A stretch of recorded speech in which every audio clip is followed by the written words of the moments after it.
नमस्कार मित्रांनो, ठरलं तर या मालिकेच्या एका जबरदस्त प्रोमोमध्ये आता सायलीला मात्र रुद्र आणि रुद्रप्रताप घोरपडे आहे आणि गिरिजा घोरपडे यांच्या लग्नासाठी गेलेल्या या सायलीला मात्र तेथे बाबू सापडतो ह्या तुळजापूरमध्ये. ज्या बाबूने मात्र आता हा 25 वर्षापूर्वीचा जो काही भूतकाळ आहे, जो अपघात घडून आणला होता, तोच बाबू मात्र आज सायलीला तुळजापूरमध्ये दिसतो. तर मित्रांनो, होतं कसं तर ते आपण बघूयात. तर मित्रांनो, आता एक जबरदस्त असा ट्विस्ट आपल्याला पाहायला मिळणार आहे, कारण रुद्रप्रताप आणि गिरिजा लोखंडे यांचं लग्न असतं. नागेश्वरने आता हे लग्न करारावरती ठरवलेलं असतं. तर शेवटी मात्र आता अर्जुन आणि सायली त्या लग्नासाठी येतात. आता ते दोघांना अगदी छान असे शुभेच्छा देऊन शेवटी अर्जुन त्या दोघांना म्हणतो की शेवटी तुमचं तर ठरलं तर मग.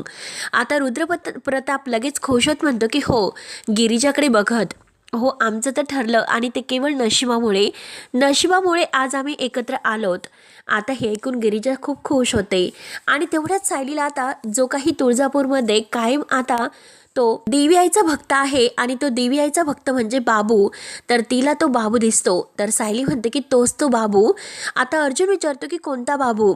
आता सायली म्हणते की 25 वर्षापूर्वी रविराज काका आणि प्रतिमा आत्या यांचा अपघात करणारा जो काही ड्रायव्हर आहे, तर तो बाबू.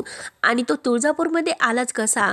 आता लगेच सायली आणि अर्जुन बाबूकडे येणार असते आणि बाबूने तो अपघात केला हा कुणाच्या सांगण्यावरून केला, हे सर्व काही सत्य मात्र आता बाबू हा अर्जुन आणि सायली यांना सांगणार असतात.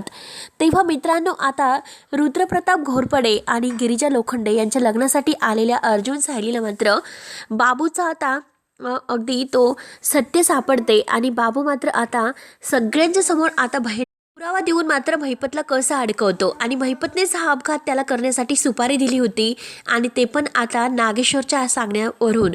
हे सर्व काही सत्याचा उलगडा आता बाबू, सायली आणि अर्जुन यांना कसा करतो हे पाहण्यासाठी मात्र आपल्या चॅनलला नक्की सबस्क्राईब करत राहा. धन्यवाद.